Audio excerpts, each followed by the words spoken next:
तो hello student, good morning. उम्मीद है कि आप लोग अच्छे और स्वस्थ होंगे और स्टडी आप लोग बहुत बेहतरीन तरीके से कर रहे होंगे। तो आज हम लोग इस वीडियो में जानने वाले हैं क्लास 12 हिंदी में चैप्टर 4 जिसका नाम है अर्धनारीश्वर। ठीक है, और अर्धनारीश्वर के लेखक कौन है? रामधारी सिंह दिनकर जी हैं। तो सबसे पहले हम लोग इनका इंट्रोडक्शन जानेंगे यानी परिचय जानेंगे और इसके बाद हम लोग इसमें ऑब्जेक्टिव प्रश्नों को देखेंगे। ठीक है, तो टोटल इसमें 25 ऑब्जेक्टिव प्रश्न है जो बिहार बोर्ड के एग्जाम में कितने बार रिपीट किया है। ठीक है, तो आप लोग शुरू से लेकर अंत तक हर एक चीजों को आप लोग अच्छा से समझिएगा और जितना हो सके खुद से जवाब देने की कोशिश कीजिएगा। ठीक है, तो सभी को एक बार लाइव में जुड़िए और एक बार वीडियो को लाइक कर दीजिए। अगर आप चैनल पर नए होंगे तो चैनल को सब्सक्राइब भी जरूर कर दीजिएगा। ठीक है, चलिए आइए देखते हैं। तो सबसे पहले हम लोग जानेंगे जो चैप्टर 4 है। ठीक है, चैप्टर 4 में हम लोग क्या सीखने वाले हैं? ऑब्जेक्टिव प्रश्नों को। ठीक है, तो चैप्टर 4 का क्या नाम है? अर्धनारीश्वर। याद रखना, अगर आपसे कोई पूछे कि चैप्टर 4 का क्या नाम है तो अर्धनारीश्वर है। ठीक है, और अर्धनारीश्वर का जो लेखक है वो आपको कौन है? रामधारी सिंह दिनकर जी हैं। ठीक है, याद रखना, अर्धनारीश्वर के लेखक कौन है? रामधारी सिंह दिनकर जी। गद्य मतलब अर्धनारीश्वर जो है वो क्या है? तो याद रखिएगा, निबंध है। ठीक है, क्या है प्यारे बच्चों? निबंध। जन्म यानी रामधारी सिंह दिनकर जी का जन्म कब हुआ था? तो 23 सितंबर 1908 ईस्वी को। ठीक है, जितना भी चीजों को हम बता रहे हैं ना इसको अच्छा से आप लोग समझिएगा, क्योंकि जब ऑब्जेक्टिव प्रश्न हम लोग हल करेंगे तो उस टाइम बहुत सारा इसी से सवाल बनेगा। ठीक है, तो रामधारी सिंह जी का जन्म कब हुआ था? 23 सितंबर 1908 ईस्वी को। ठीक है, जन्म स्थान यानी इनका जन्म जो है सिमरिया एक गांव का नाम है। ठीक है, सिमरिया क्या है बच्चों? ये गांव का नाम है। बेगूसराय एक जिला है।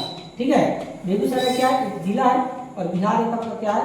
राज्य है। जो बिहार का राजधानी कहाँ पड़ता है? आपका पटना पड़ता है। ठीक है, यानी रामधारी सिंह दिनकर जी का जन्म जो है किस गांव में हुआ था? तो सिमरिया गांव में हुआ था। किस जिला में हुआ था? तो बेगूसराय जिला में हुआ था। किस राज्य में हुआ था? बिहार राज्य में हुआ था और बिहार का राजधानी कहाँ है? पटना है। ठीक है, तो इतना सब ऑब्जेक्टिव प्रश्न तैयार होता है। माता पिता यानी रामधारी सिंह के माता जी का नाम क्या था? मनरूप देवी। याद रखना, जो रामधारी सिंह दिनकर जी है इनका माता जी का नाम क्या है? मनरूप देवी और इनके पिताजी का नाम क्या है? रवि सिंह। ठीक है, याद रखना, इनके पिताजी का नाम क्या है? रवि सिंह। पत्नी यानी इनकी पत्नी का नाम क्या है? श्यामवती देवी। याद रखना, इनकी पत्नी का नाम क्या है? श्यामवती देवी। जो रामधारी सिंह दिनकर जी हैं इनकी पत्नी यानी इनकी वाइफ का नाम क्या है? श्यामवती देवी। और इनका निधन कब हो गया था? 24 अप्रैल 1974 को। ठीक है, तो यह आप लोगों का इंट्रोडक्शन। अब हम लोग टोटल 25 ऑब्जेक्टिव को देखने वाले हैं। 25 ऑब्जेक्टिव में आप लोगों का कितना ऑब्जेक्टिव सही होगा सभी को लास्ट में कमेंट करके जरूर बताना। ठीक है, चलिए शुरू करते हैं प्रश्न। चलिए, प्रश्न नंबर 1, अर्धनारीश्वर पाठ के लेखक कौन है? चलिए शुरू हो गया। अभी आप लोगों ने इंट्रोडक्शन बताया, हम क्या बोले थे आप लोगों को कि इंट्रोडक्शन अगर ध्यान से समझ लेंगे तो आप बहुत सारे प्रश्नों को हम खुद आप कर देंगे इसमें। तो अर्धनारीश्वर पाठ के लेखक कौन है बताओ? नामवर सिंह है, रामधारी सिंह दिनकर जी है क्या, हजारी प्रसाद द्विवेदी कि रामचंद्र शुक्ल? तो आपका जवाब क्या होगा? Ramdhari Singh Dinkar. Option number B आपका सही होगा। ठीक है, चलिए क्वेश्चन नंबर 2 की तरफ। क्वेश्चन नंबर 2 है, रामधारी सिंह दिनकर की रचना कौन सी है? यानी रामधारी सिंह दिनकर की रचना क्या है? उसने कहा था जूठन, तिरिच कि अर्धनारीश्वर?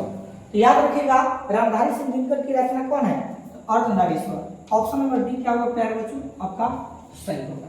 ठीक है, चलिए नेक्स्ट क्वेश्चन नंबर 3 की तरफ। 3 के जवाब दीजिए क्या होगा?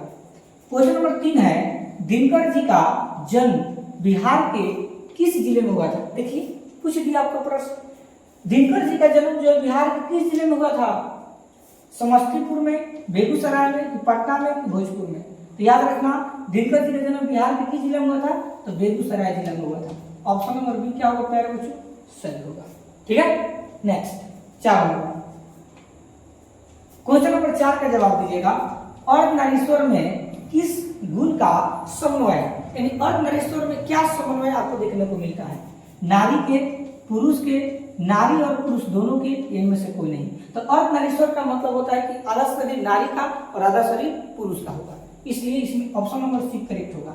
नारी और पुरुष दोनों का होता है, यानी ऑप्शन नंबर सी। ठीक है, चलिए नेक्स्ट क्वेश्चन नंबर 5 की तरफ। चलिए क्वेश्चन नंबर 5 के जवाब दीजिएगा, दिनकर जी की पहली काव्य पुस्तक कौन सी है? इन चारों ऑप्शन में कौन ऐसा पुस्तक है दिनकर जी जो है जो फर्स्ट लिखे थे?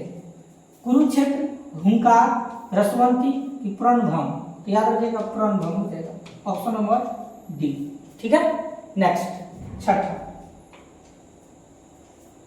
क्वेश्चन नंबर 6 है दिनकर जी की पहली कविता किस पत्रिका में प्रकाशित हुई? आपको बताना है। ठीक है, यानी दिनकर जी की जो है पहली कविता किस पत्रिका में क्या हुआ था?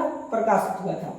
छात्र, सदोहन, छात्र सहोदर, छात्र पत्रिका, छात्र मित्र, या इनमें से कोई नहीं? चल इसका जवाब दीजिए तो क्या होगा अगर आप लोग जानते होंगे तो।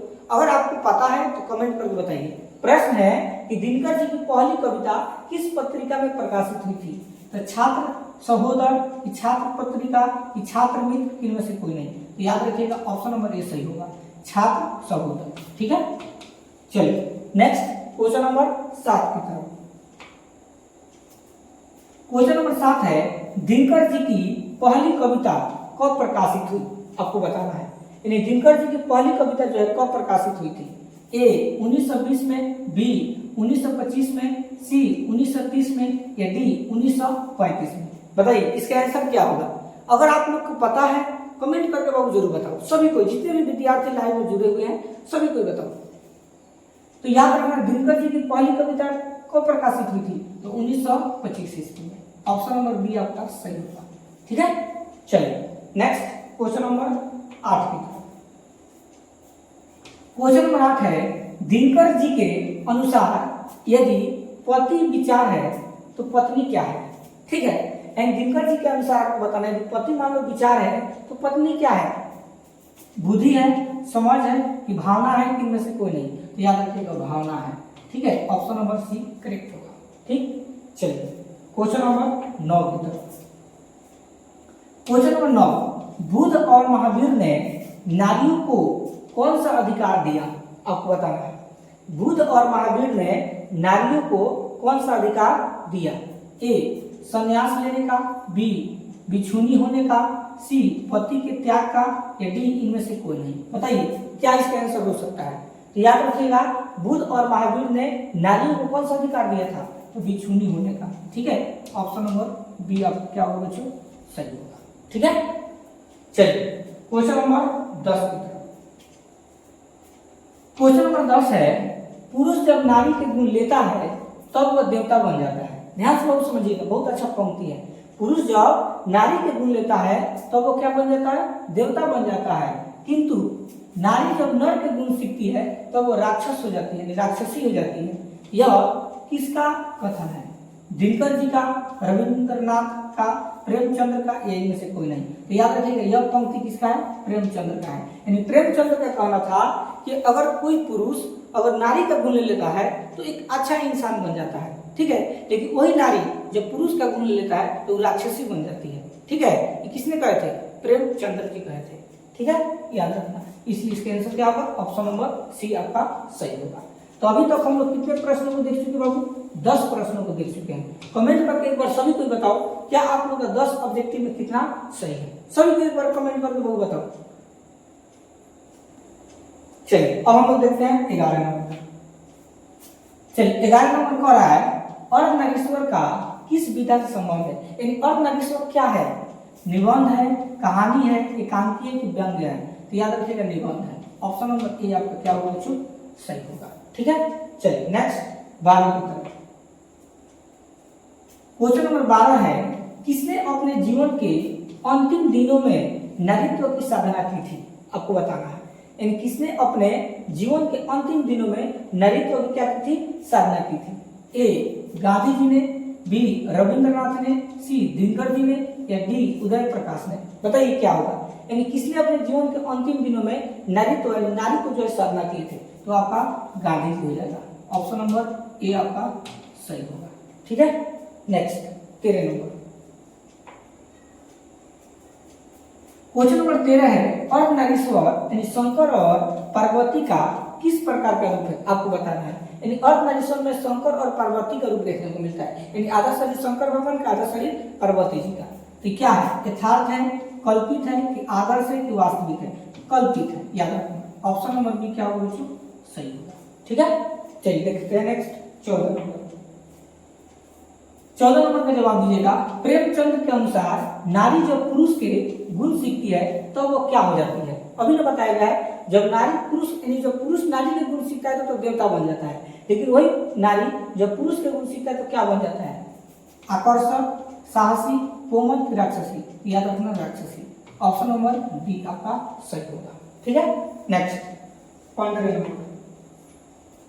चलिए 15 नंबर का जवाब दीजिए, निम्नलिखित में कौन सी रचना दिनकर जी की नहीं है। इन चारों ऑप्शन में कौन ऐसा ऑप्शन है जो दिनकर जी की नहीं है। उर्वशी, रसिमरथी, जूठन, कुरुक्षेत्र। तो देखो उर्वशी, रसिमरथी और कुरुक्षेत्र ये तीनों जो है दिनकर जी लिखे हैं, लेकिन जूठन जो है दिनकर जी का लिखा हुआ नहीं है, इसलिए ऑप्शन नंबर सी आपका सही होगा। ठीक है, याद रखना। चलिए 16 की तरफ, 16 नंबर का आंसर का जवाब दीजिए क्या होगा। निम्नलिखित में कौन सी रचना दिनकर जी की है, आपको बताना है। इन चारों ऑप्शन में कौन ऐसा ऑप्शन होगा जो दिनकर जी का है। ए सदियों का संताप, बी परशुराम की प्रतीक्षा, सी दरियाई घोड़ा या डी रसतल यात्रा। बताइए चारों ऑप्शन में क्या होगा आंसर। आप लोग सभी को कमेंट करके जरूर बताओ। तो याद रखना इसका आंसर आपको क्या हो जाएगा, यानी कौन सी रचना दिनकर जी का नहीं है तो परशुराम की प्रतीक्षा। ऑप्शन नंबर बी सही है। ठीक है, चलिए नेक्स्ट 17 नंबर। 17 नंबर है, दिनकर को किस कृति पर भारतीय ज्ञानपीठ पुरस्कार प्राप्त हुआ था, आपको बताना है। यानी दिनकर जी को किस कृति पर भारतीय ज्ञानपीठ का क्या मिला था, पूछो पुरस्कार मिला था। क्या अर्धनारीश्वर की उर्वशी की हुंकार की कुरुक्षेत्र। तो उर्वशी एक ऐसा पुस्तक था, किताब था जिसके जरिए जो है दिनकर जी को क्या मिला था, भारतीय ज्ञानपीठ पुरस्कार मिला था, इसलिए ऑप्शन नंबर बी क्या होगा आपका सही होगा। ठीक है, चलिए नेक्स्ट 18 नंबर। क्वेश्चन नंबर 18 है, युद्ध और शांति की समस्या पर लिखी गई काव्य कृति है। नील कुसुम, कुरुक्षेत्र, दृंदगीत या रसिमरथी। तो याद रखना युद्ध और शांति की समस्या पर लिखी गई कृति कौन है, कुरुक्षेत्र है। ऑप्शन नंबर बी आपका सही होगा। ठीक है, नेक्स्ट 19 की तरफ। क्वेश्चन नंबर 19 है, अर्धनारीश्वर कल्पित रूप है, यानी अर्धनारीश्वर किसका रूप है, शिव और पार्वती का, राम और सीता का, राधा और कृष्ण का, विष्णु और लक्ष्मी का। तो याद रखिएगा अर्धनारीश्वर किसका रूप है, तो शिव और पार्वती का। ऑप्शन नंबर ए आपका सही होगा। ठीक है, देखते हैं नेक्स्ट 20 नंबर। चलो 20 नंबर का जवाब दीजिएगा, गंधारी थी, यानी गंधारी कौन थी, दुर्योधन की माँ, कृष्ण की माँ, अर्जुन की माँ, बलराम की माँ। तो याद रखना गंधारी कौन थी, तो दुर्योधन की माँ थी। ऑप्शन नंबर ए आपका सही होगा। ठीक है, चलिए देखते हैं नेक्स्ट 21 नंबर। क्वेश्चन नंबर 21 है, प्रेमचंद्र थे, प्रेमचंद्र क्या थे, गीतकार, कथाकार, फिल्मकार की संगीतकार। तो याद रखना प्रेमचंद्र क्या थे, कथाकार थे। ऑप्शन नंबर बी आपका सही होगा। ठीक है, चलिए नेक्स्ट 22 की तरफ। क्वेश्चन नंबर 22 है, दिनकर का जन्म कब हुआ था। ये भी आप लोग को इंट्रोडक्शन नहीं बताए थे। दिनकर जी का जन्म कब हुआ था, 23 सितंबर 1908 को, 22 दिसंबर 1912 को, 28 सितंबर 1911 को, 25 सितंबर 1913 को।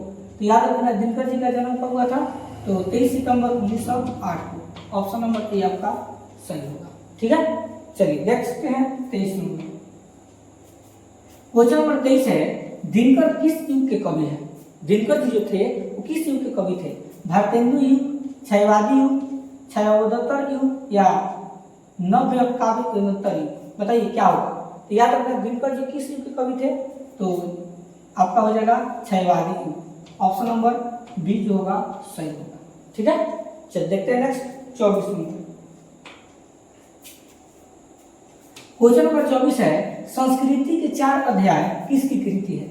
संस्कृति के 4 अध्याय किसकी कृति है, गुलाब दास के, हजारी प्रसाद द्विवेदी के, या आचार्य सीताराम चतुर्वेदी या रामधारी सिंह दिनकर का। तो याद रखना रामधारी सिंह दिनकर हो जाएगा। ऑप्शन नंबर डी आपका सही होगा। ठीक है, चलिए देखते हैं नेक्स्ट और लास्ट 25 नंबर। क्वेश्चन नंबर 25 है, कौन सी कृति रामधारी सिंह दिनकर की लिखी हुई है, आपको बताना है। इन चारों ऑप्शन में कौन ऐसा कृति है जो रामधारी सिंह दिनकर जी क्या हुए लिखे हुए हैं। शुद्ध कविता की खोज, पुनर्वा, स्मृति की रेखाएं, कविता के नए प्रतिमा। तो याद रखिएगा शुद्ध कविता की खोज ऑप्शन नंबर ए जो होगा बिल्कुल क्या होगा बच्चों, सही होगा। ठीक है, तो अभी तक हम लोग इसमें कितने प्रश्नों को देखे थे, 25। सभी को एक बार कमेंट करके जरूर बताना कि 25 प्रश्नों में आप लोग का कितना प्रश्न जो है सही हुआ है। ठीक है, मिलते हैं नेक्स्ट टॉपिक के साथ, तब तक के लिए धन्यवाद।